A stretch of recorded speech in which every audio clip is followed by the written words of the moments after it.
it's McDonald here with my good friend Kenneth Edmonds for the final episode of Flat Rate World Live. So, how you doing, Ken? Well, I'm fine, but I'm not very happy about this being the final episode of Flat Rate Live. I like this. This is fun. We have a good time. Even if nobody watches, we have a good time. So I'm not sure I'm in agreement. This should be our last episode. Yeah, it's funny, when I posted, the event, our good friend Greg Walters posted a quote from Stephen King from one of his novels, which, basically said that you've got to kill your darlings, right? That just because you're egotistically attached to it, sometimes you gotta kill things, right? So I agree. It is kind of a sad day, but, at the end of the day, and we'll talk more about this today, why the show is ending. And if you have any questions, please make sure you post them. Where my things are out of practice, Ken. If you have any questions or comments, make sure that you do join the conversation. You can let us know if you're sad that Flat Rate World is ending, if you're happy that you finally don't have to see another episode, whatever. And looks like we got one comment already coming in. There he is. Yes. Excellent. Good to see you, Greg. Good morning, Greg. Yeah, so make sure you leave those questions and comments, join the conversation. And your favorite part, Ken? Where are you watching from? Because this has been a global event. So this will be my next to last episode from where I'm sitting. This will be my last episode of this show from where I'm sitting, but I'll only be in this room for one more week, and then I'm headed south. Yeah, it kind of coincides with your move, right? So that you are getting out. And our good friend Dinesh has commented as well. And first, though, Greg says he's watching from Westland, Michigan. Okay, he's in a different spot again today. And I think the most places for one person that we usually see is Greg Walters. Yeah, I think we see him sometimes multiple places in the same day. Yeah.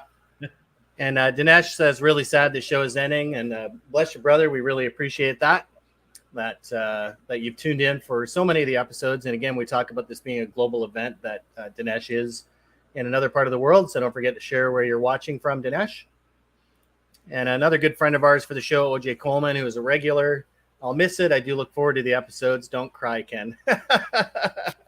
Is that going to be one of those episodes, like the last episode of Friends, I think that they did, where people really cried? So you never know, eh? We'll have to see. And there we go. United Arab Emirates. So again, every time Dinesh is in here, well, we're global anyway. I'm always here from Canada. You're from obviously the US, and then we do get guests from other spots. And just give me 1 second, because in this modern technological world, my robot vacuum cleaner just got stuck. So I'll be back.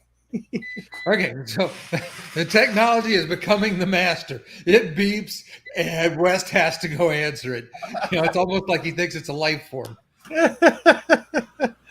Oh, can you believe it? I just had to go take care of my robot because it was calling to me. That's the world we live in. But the world we live in is full of change, right? And certainly in the Office Equipment channel, that is no different. And when you think of all the things that we've done for Flat Rate, it was really important because we are in this transition, right? And it's interesting, Ken. I just had an interview with Tammy Beach, who runs the MPS channel for HP, right? And one of the things that she brought up, I was so happy because I didn't prompt it or, try and mention it, but she was talking about billing models and how the old models that may have served us for growth and, getting us to where we are not necessarily the models that we need to, have going forward. And she said seat-based and flat rate, billing are options, right? So clearly they're looking at, those kind of things. So this is still really important. You will start to see some training materials come up from Ken and I based on the work that we've done together through the show throughout all this time. So the materials won't disappear. Certainly flat rate and seat-based options for managed print will not disappear. We will continue to, to make sure that we help our dealer friends and partners to be able to take advantage of that for their growth on the managed print side. But as we've always said, Ken, well, you bring it up, right? Like flat rate leads to what? It is definitely more than print. And I wanted to say something. That doesn't mean that we no longer believe in flat rate. We no longer think that model's not valid. That's not what this means. Oh, no, it's the future. It's here. Yeah, we're just looking to find better ways to serve people. Yes, absolutely. And the flat rate model, if you're doing it for print, I've always said that it should lead to, other things, right? So anyone that wants to leave questions or comments about what those things are, I love the debate on what diversification should be. I just put out what I think is a bit of a controversial article in ENX magazine. You can see it now in their online newsletter, in which I tell people don't do managed IT, right? Try these three things instead. And I won't elaborate on what those three things are, but certainly maybe some of the folks that are watching today can list some of the things that, the directions and stuff that they think, dealers should be moving, right? So a little controversial. Ken, don't do managed IT. Yeah, that is. Well, and I wrote an article. I don't know if it's in the issue that's available now or it's the one that's just coming and the next one out about equipment and what to do with that. And again, it will be a little bit controversial, but you and I never mind a little controversy in life. No, you can't grow if you're not questioning, right? And that's, question everything. I mean, maybe we should, have a t-shirt, with that we'll give away for the best comments, right? But question everything. That, the minute that we're complacent or, think that we've got things figured out is the day that trouble's coming for us, right? So, certainly that's what I tried to get to in that article as well. And it's a good conversation. I'm sure it won't be the last time we have it. I'm absolutely on fire right now for this whole concept of tech debt, right? That we have so much tech debt in our own systems that we use to deliver services to our customers, as well as our offerings, right? And when you think of a cost per page program for, managed print, when we've got, this new remote workforce, and when the centralized offices have changed, and that is a tech debt, right? The offerings that the way that they have been, with larger MFPs to solve every problem, simply doesn't work anymore, right? Can you imagine, Ken, trying to sell a large MFP to a customer in a home office? Like things have to change, right? They have to change. Well, in the diversity, or let's say the remote workforce is a piece of it. But I think a lot about, again, we're talking about it's more than print. I hardly ever, for my business, create a paper document. I can't create paper documents for people that, are not technologically literate. Right. I create paper documents if I have to mail something, where I can't send it electronically. And there are a few places like that. I do some volunteer work in jails and prisons, and trying to send things in paper, electronically is challenging. So paper is the option there. But other than that, I don't send people paper anywhere. I don't print paper. No. My wife and I are working on archiving all of the things that we have stored from the past, so we can get rid of the paper files. All of those things. So that impact in the remote workforce is going to have an effect, a long-reaching effect and a big impact on our marketplace and the types of equipment and program. Yeah, and it's fun. I really enjoyed this interview that I did with Tammy Beach, and for those that are looking for it, we've actually for Tiger Paw, we've done a couple of really good ones. One with Laura Blackmer from Conica Minolta, and the latest one, which will be coming out soon, with Tammy Beach.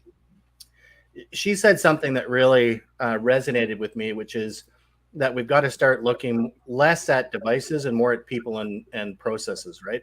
That, when we look at the person, that she had this other cool thing she said, which is we can work around the seams, right? So whatever they're trying to do with their workflow, we can figure out what pieces of our solutions actually fit into that, right? Like really working the seams for those opportunities.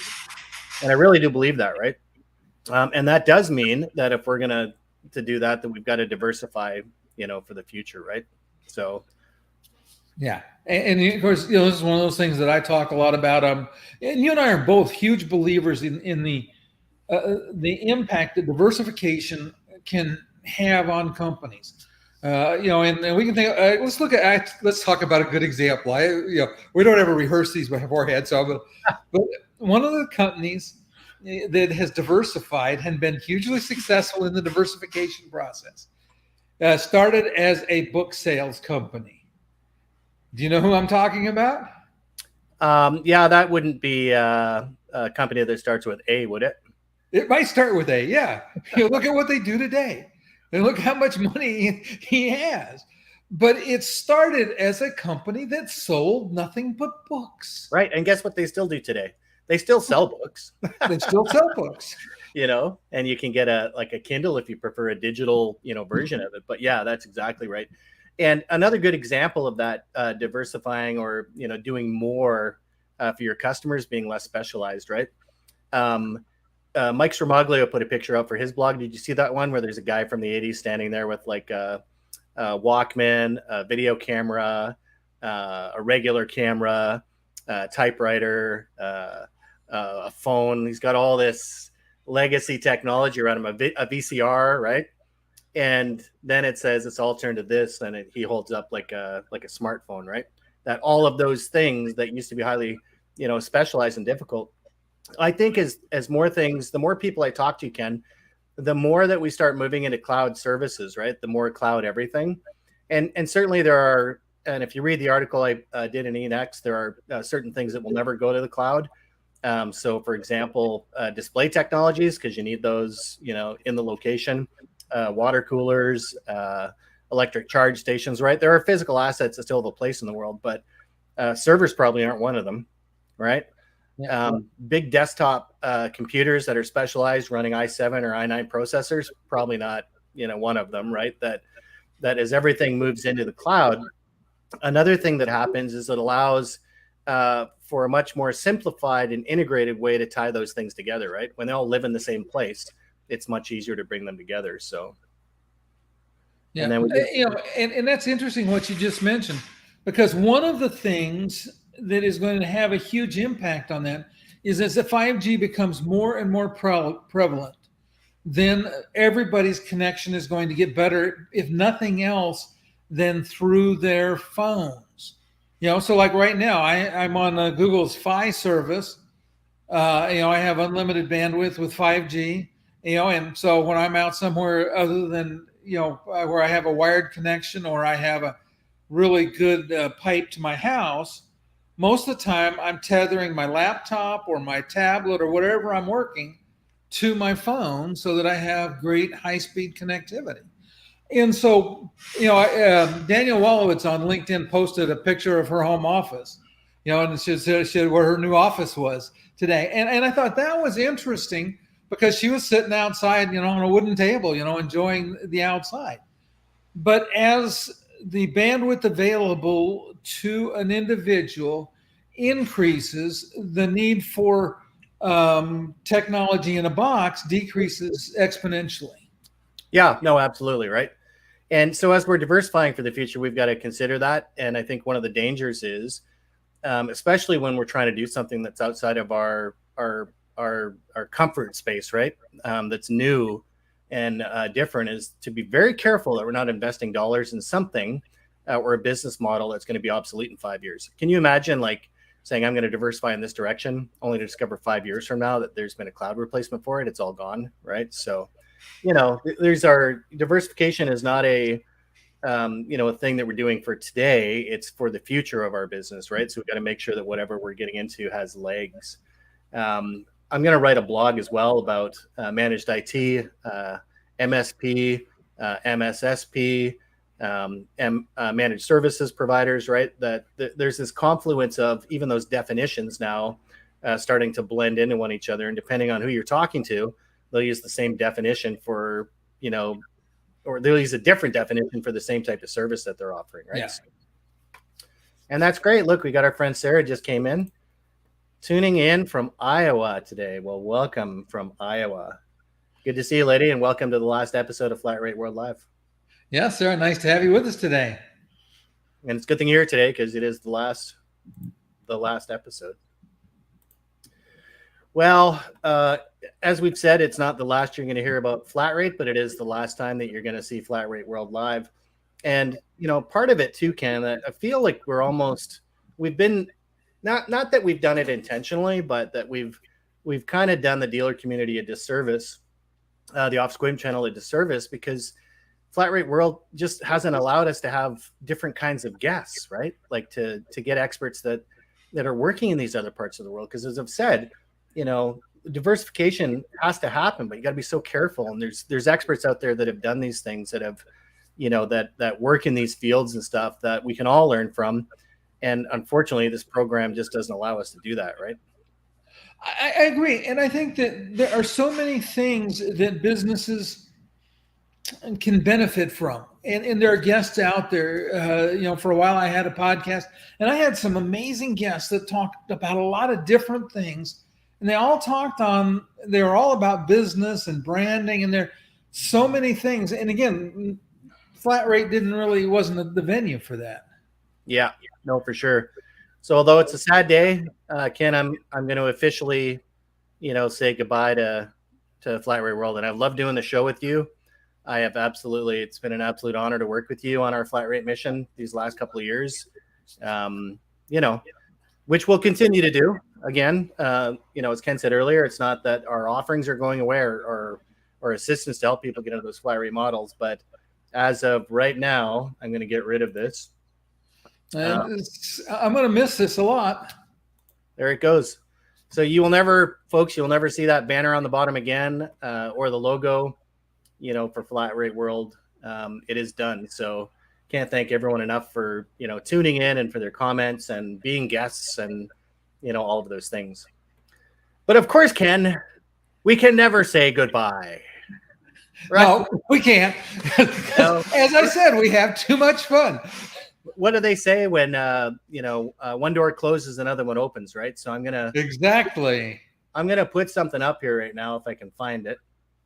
Did you lose it already? Oh, you're gonna see it up there. Oh, what's that? That looks like a new logo of some kind. Oh, let's see what else we can do here. Yeah, there we go. The first episode. Wow. I know, same day, right? So everybody, welcome to Level Up. Ken and I are eating our own dog food, just like the dealers we work with and everything else. That we're proud to introduce the new show that we'll be doing on a weekly basis. Same time, same guys, unfortunately, love it or hate it, but Level Up. And Level Up will be dedicated to a much broader range of guests, a much broader range of conversation points around diversifying into the future. And Ken, I'm sure that our friend Flat Rate will find a way in there once in a while as we start to see that solidify. I think especially as we watch the OEM start to come out with more options for their customers, right? But welcome to Level Up. Yeah, and like I said, this the rebranding our show and our website are things that will be very helpful. We hope for everybody. Because we'll start working on acquiring guests, and we'll touch on marketing. We'll touch on management. Management in the service side is a huge thing for me. We can talk about customer service. There's just so many more things that we can talk about to help our audience level up their business, because that's our goal. Is we want everybody that spends some time with us to walk away and have a business that's going to be a little better after the show. Yeah. And, when I think of the breadth of them, right, Ken, like even some of the folks that I've interviewed over at Tiger Paw, right? Lawyers that specialize in cybercrime, right? That help, providers and dealers to navigate their offerings, before trouble strikes, and then what they can do afterwards, right? Cybersecurity specialists, folks like Matt Lee, over at PAX 8, who has done a great job of sort of raising awareness in the community about that. If we look at folks that are in the MSP channel specifically, right? Juan Fernandez is a good example where he's helping businesses, including office equipment dealers, to build stronger MSP practices, right? Like these are the kind of things that everyone can look forward to as Level Up starts to, get into its first season.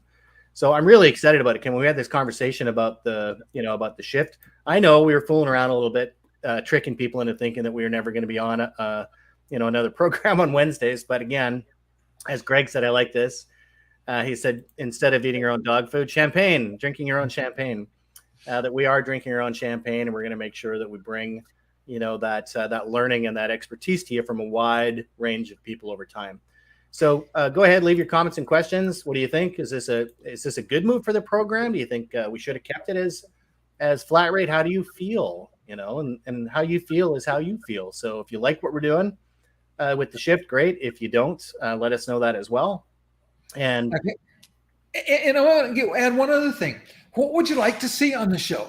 This is something I will suggest to everybody that is in business, is learn to ask your customers what they want.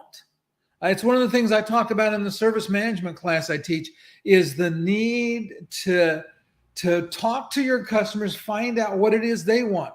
Because too many times as businesses, we dish up what we want and we don't even ask. So tell us what you want. Absolutely, right? And I love Greg Walters. I feel a lot of love in this room. We love you, man. We love you. We love you all. Yeah. And feel even. I'm not sure what that means, but I'm sure he'll let us know. Feel. Oh, okay. So you're not sad. You're not happy. It's like, yeah, probably a good thing. All right. Well, I don't think he really meant he felt a lot of love. I think he meant feel a lot of love in that too. Pick on his. Yeah, I know he loves us too, right?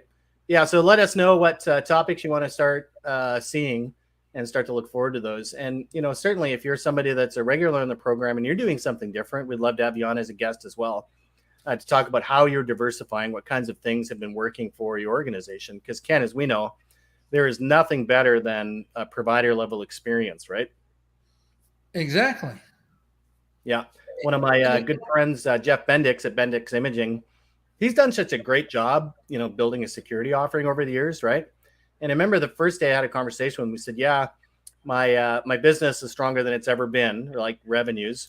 And most of that's coming from the security side of the business, right? That it's finally outpaced the managed print and off equipment, portion of what he does for a living. So those kind of people, when you're out there, let us know. We'd love to have those conversations about how you did it. All right. So you can share that information, with other folks to, what do they say? Rising tides raise all ships. That's really what Ken and I are trying to do.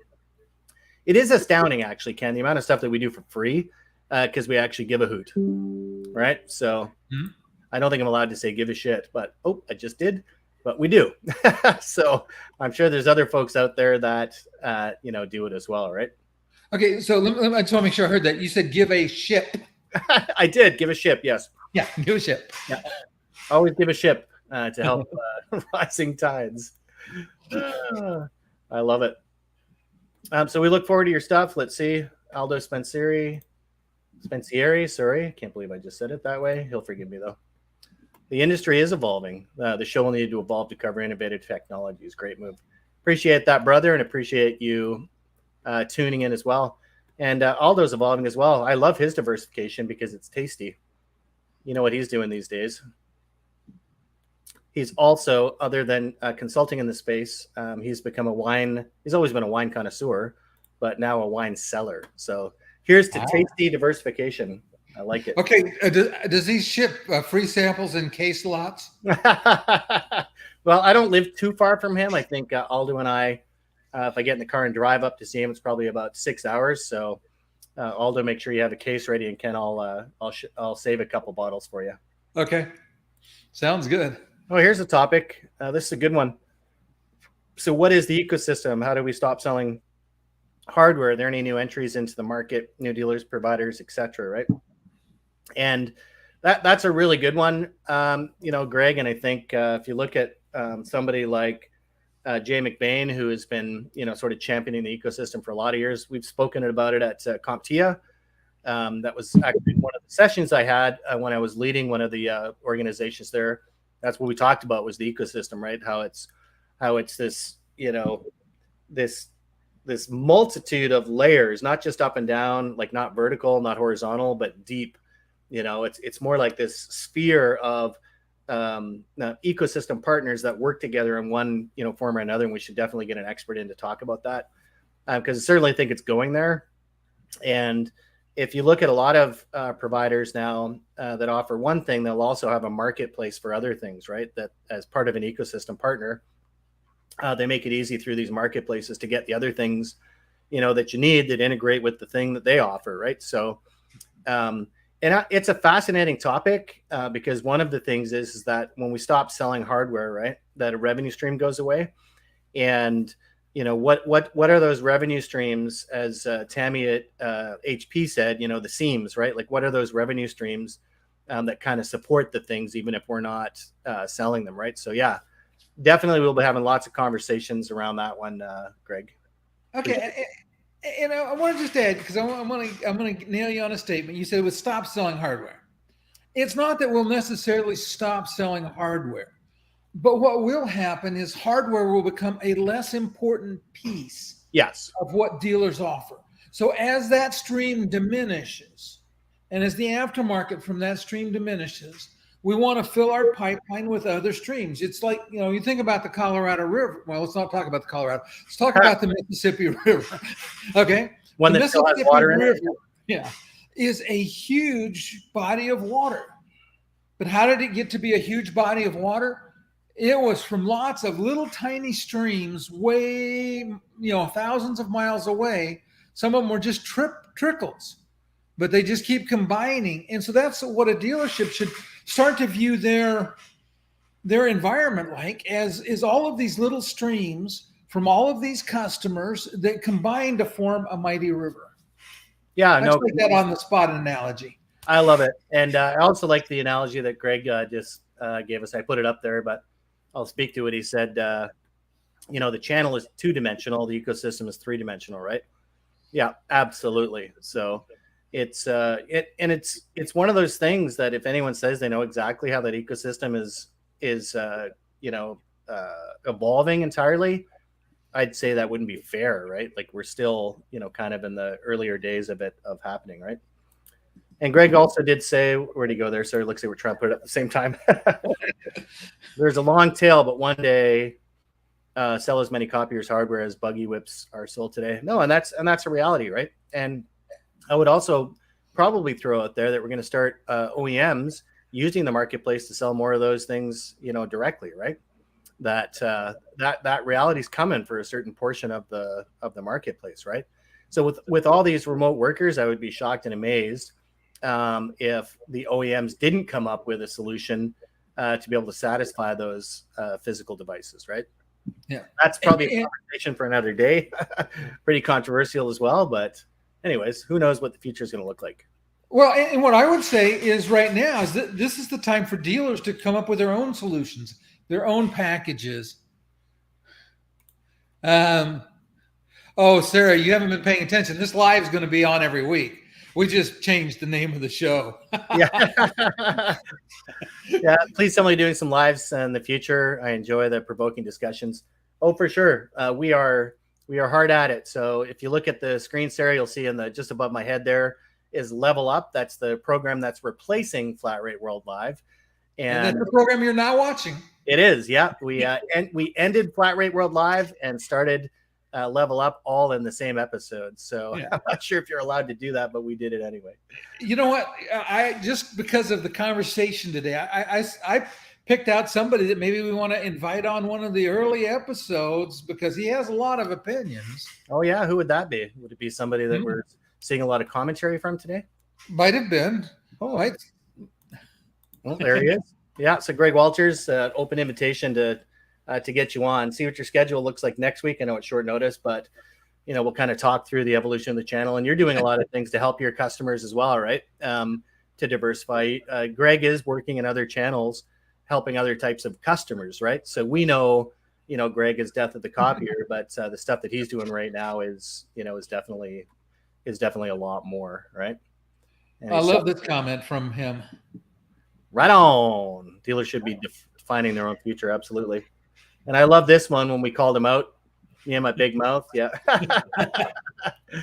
That's what it'll get you, man. It'll get you on a live stream. So yeah, well, that's it. We're at the bottom of the half hour, Ken, which is kind of our commitment to, our viewers and everything else. So I'm not sad that Flat Rate World is gone. We've had time to digest this, and I'm really excited to start working on episodes, live streams for Level Up, and getting those guests on and being part of this evolution of the channel, right? So I would say, remember, everybody, until next time, level up. Can I say that? Yeah, you can say it. All right. See you next week, Ken.